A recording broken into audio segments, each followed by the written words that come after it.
Recording start है। Okay जी, fifth generation के हवाले से लिख लेते हैं।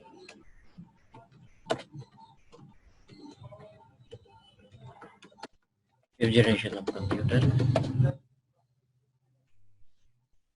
अभी आ रही है, लेट आई है लेकिन स्टिल वेटिंग फॉर इट। मैं लिख लूँ और उसके बाद फिर आप लोग ठीक है जी। फिफ्थ जनरेशन ऑफ कंप्यूटर हमारे पास स्टार्ट है अभी प्रेजेंट टू बियॉन्ड, मतलब आने वाले जो ईयर्स हैं वो उसमें फिफ्थ जनरेशन ही इस्तेमाल होगी।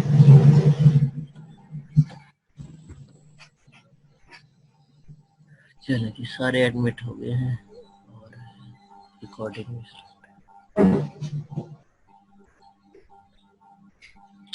ओके जी, पहले बात कर लेते हैं फर्स्ट जनरेशन के हवाले से। फर्स्ट जनरेशन जो स्टार्ट हुई थी 1942 टू अप टू 1955, बेसिकली यहाँ पर इस जनरेशन के अंदर वैक्यूम ट्यूब्स का इस्तेमाल किया गया था। वैक्यूम ट्यूब्स किस पर्पस के लिए काम करती थी, इसके हवाले से बात कर लेते हैं। बेसिकली एक इलेक्ट्रॉनिक कंपोनेंट था जो कि अवेलेबल था उन दिनों। मतलब ये कि 1942 में अगर आप देखें तो टेक्नोलॉजी जो थी वो बहुत रेयर थी, मतलब उसके ऊपर काम नहीं किया जा रहा था। इलेक्ट्रिसिटी का जो था उस टाइम पीरियड नया नया इंट्रोड्यूस हुआ था। तो अब उस टाइम इलेक्ट्रॉनिक, अभी हमने बताया था कि जो कंप्यूटर है वो इलेक्ट्रॉनिक मशीन है। तो इलेक्ट्रॉनिक मशीन को चलाने के लिए अब हम क्या कर रहे हैं, उस जमाने में उस ईयर्स के अंदर हमने वैक्यूम ट्यूब्स का इस्तेमाल किया था। ये वैक्यूम ट्यूब्स क्या काम करती थी, बेसिकली कंपोनेंट थी, हमने इसके हवाले से बात किया।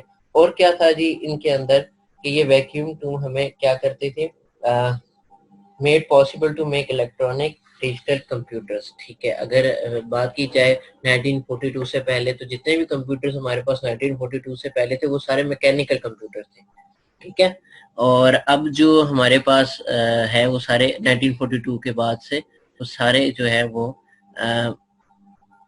इलेक्ट्रॉनिक कंप्यूटर है। तो यानी कि वैक्यूम ट्यूब्स का जो इस्तेमाल किया गया हमारे पास फर्स्ट जनरेशन ऑफ कंप्यूटर्स के अंदर, वो एज अ कंपोनेंट के तौर पर काम किया गया। अभी क्या करते थे काम के, made possible to make electronic digital computers. These computers were heated very soon due to thousand of vacuum tubes. देखिए, वैक्यूम ट्यूब्स का इस्तेमाल इसलिए किया जा रहा था कि ना कोई वहां पर मदरबोर्ड था, ठीक है, ना कोई सर्किट था। इन वैक्यूम ट्यूब्स का काम था कि इलेक्ट्रिसिटी प्रोवाइड करना।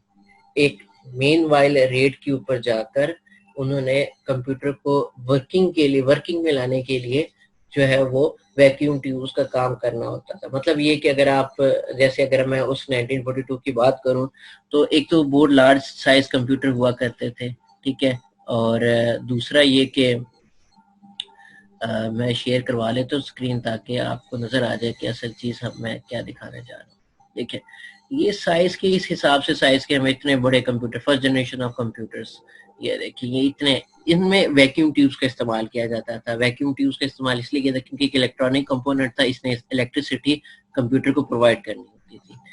ओके जी, ये इस साइज के कंप्यूटर हमारे पास मौजूद थे। ये वाला, इसमें पता थाउजेंड ऑफ वैक्यूम ट्यूब्स हुआ करती थी और जो थी इलेक्ट्रिसिटी कैलकुलेशंस का, सिंपल कैलकुलेशंस का काम किया जाता था। ठीक है, और काफी लोग इसको ऑपरेट करने वाले हुआ करते थे। ठीक है ना, जिस तरीके से पिक्चर्स में दिखाया जा रहा है कि यहाँ पर काफी लोग मौजूद हैं, ये देखिए, जो एक ही कंप्यूटर को चला रहे हैं। ओके, नेक्स्ट हम बात कर लेते हैं जो नेक्स्ट हमारे पास जनरेशन स्टार्ट हुई थी 1955 टू 1964।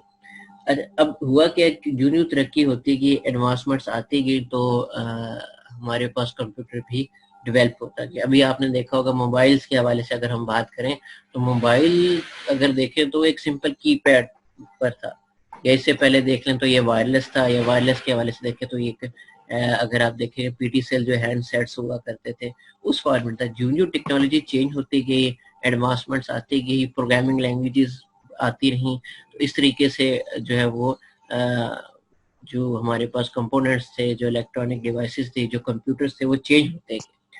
तो अब ये हुआ कि जो फर्स्ट जनरेशन के ऊपर एक कंप्यूटर का मैं नाम लिखना चाह रहा हूँ कि बेसिकली जो दो कंप्यूटर्स थे, ठीक है, और उनमें जो पहला कंप्यूटर का नाम था वो इनैक था और दूसरे कंप्यूटर का नाम यूनिवैक था। ये लिखना ज़रूरी है क्योंकि ये अगर पूछा जाए कि फर्स्ट जनरेशन में कौन से ऐसे दो कंप्यूटर्स काम कर रहे थे तो उन कंप्यूटर्स का नाम क्या है, तो वो आप इजीली लिख सकते हैं।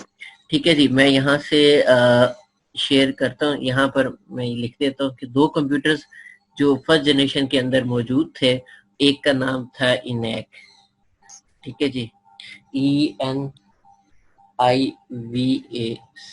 और नेक्स्ट का नाम था इनैक एंड यूनिवैक।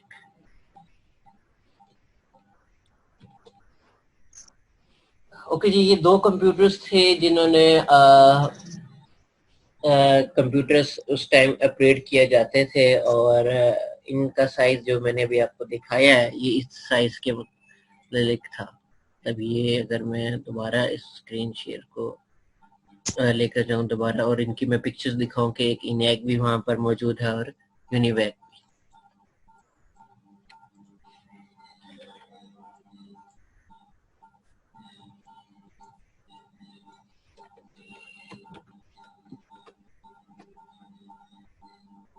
ये कंप्यूटर्स थे, ठीक है। यहाँ से आपको नजर आ जाएगा कि ये कितने बड़े साइज में थे। Electronic numerical integrator and computer, ENIAC stands for, ये एब्रीविएशन था, ठीक है। उस एब्रीविएशन का नाम electronic numerical integrator and computer, और ये आपको साइज की पिक्चर भी नजर आ रही होगी कि ये उस फर्स्ट जनरेशन के अंदर मौजूद था 1942 से लेकर 1955 तक। इसी तरह यूनिवैक भी हमारे पास उस जनरेशन में आया, और उस जनरेशन में हमने यूनिवैक को देखा।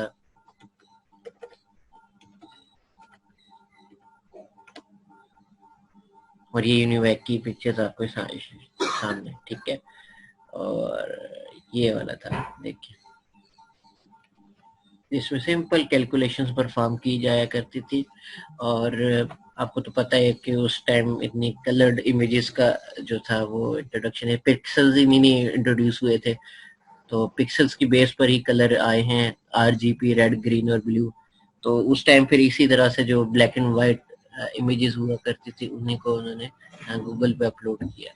तो ये हमारे पास फर्स्ट जनरेशन ऑफ कंप्यूटर्स का था, जिसमें मैंने दो कंप्यूटर्स का नाम लिया है, एक इनैक है, एक यूनिवैक है। आगे नेक्स्ट चलते हैं हम अपने जो है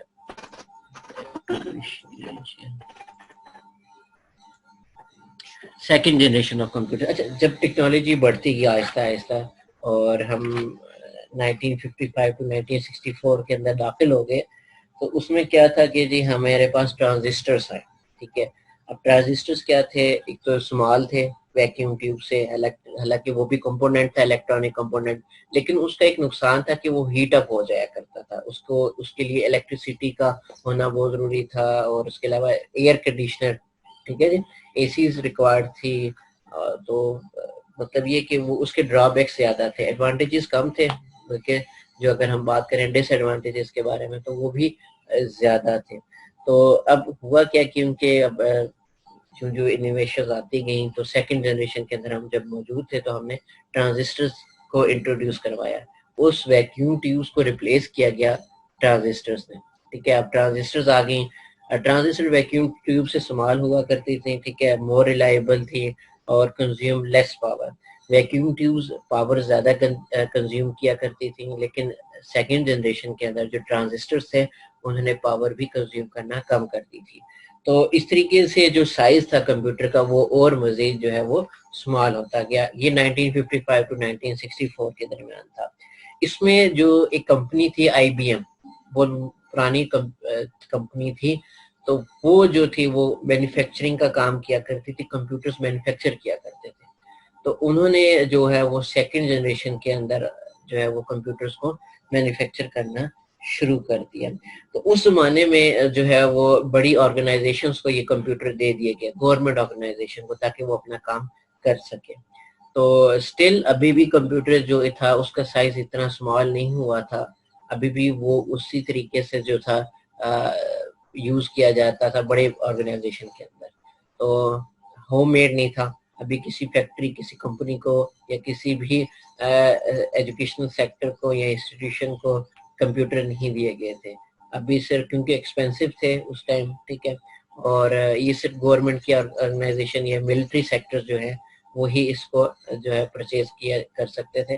तो कहने का मकसद ये है कि जो सेकंड जनरेशन ऑफ कंप्यूटर्स थी उसमें एडवांसमेंट्स ये हुई, एक तो उसका साइज कम हो गया, ट्रांजिस्टर्स रिप्लेस कर दिए गए, वैक्यूम ट्यूब्स जो थी अब वो नहीं थी, ट्रांजिस्टर इंट्रोड्यूस हुए। और ट्रांजिस्टर अभी भी आपने देखा होगा मदरबोर्ड के ऊपर अगर आप देखें तो ब्लैक रंग के जो थे वो बकायदा ट्रांजिस्टर्स नजर आते हैं आपको, ठीक है।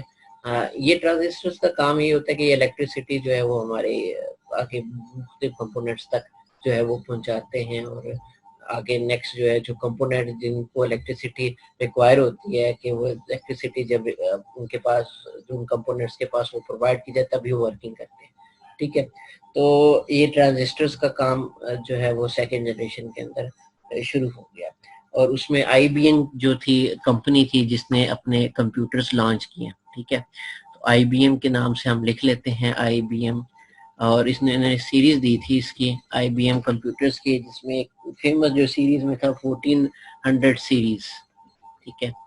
और इसके अंदर उन्होंने जो है वो अभी भी आईबीएम कंपनीज अभी भी मैन्युफैक्चर करती रही है, ठीक है।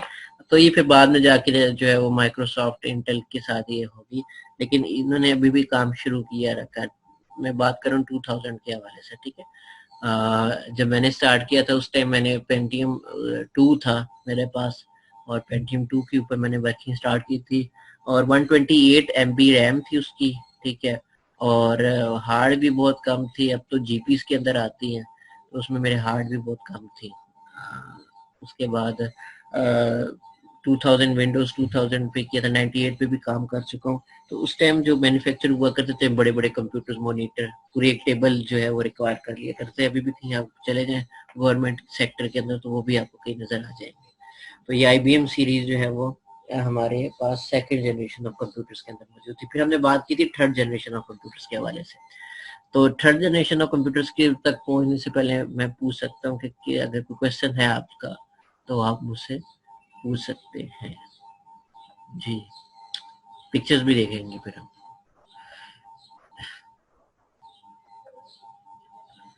ये अब मेरे पास ना लेट आना शुरू हो गया। ओके जी, नो सर, कोई एनी क्वेश्चन अगर जो मुझे सुन रहे हैं तो? नो सर, ये रनिंग आउट ऑफ ये अपग्रेड का टाइम आ जाता है। अब मैं इसको अपग्रेड करूंगा, the meeting will and in 10 minutes, ठीक है। अभी 10 मिनट के अंदर ही जो है मीटिंग खत्म हो जाएगी, इसलिए मैं अभी बता रहा हूँ कि आपको दोबारा ज्वाइन करना पड़ेगा, ठीक है। तो upgrade on to remove the 40 minute time limit. ये जो जूम एप्लीकेशन के अंदर 40 मिनट का जो है एक लेक्चर का टाइम दिया जाता है। तो अगर हमारा क्योंकि 1 घंटे का है तो 1 घंटे के लिए फिर आपको नेक्स्ट दोबारा से इसको ज्वाइन करना पड़ेगा। सर हमने चेंज क्यों की बेस्ड मतलब हर जनरेशन में? सर हमने चेंज क्यों की, क्या चेंज किया ये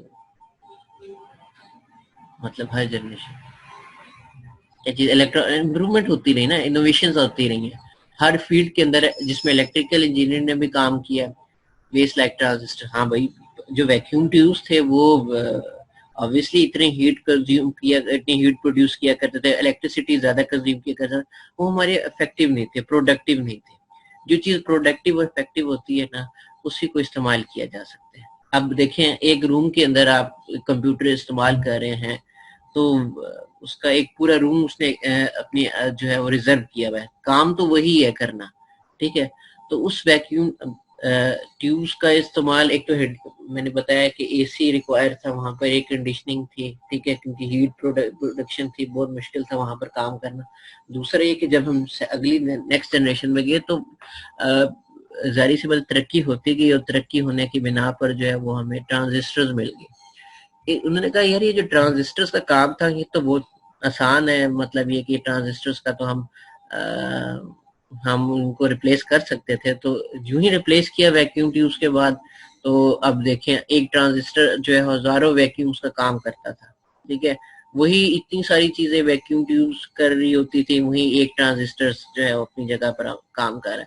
तो इसका मतलब ये है कि हमें ट्रांजिस्टर्स की तरफ जाना चाहिए, और उसके अंदर पे हमने मजीद एडवांसमेंट्स करते गए। Like model, mobile models are changing, तो is due to advancements, I think so, yes advancements की वजह से है बिल्कुल, क्योंकि एडवांसमेंट्स की बिना पर आप देख रहे हैं कहाँ से कहाँ पहुंच गए हम।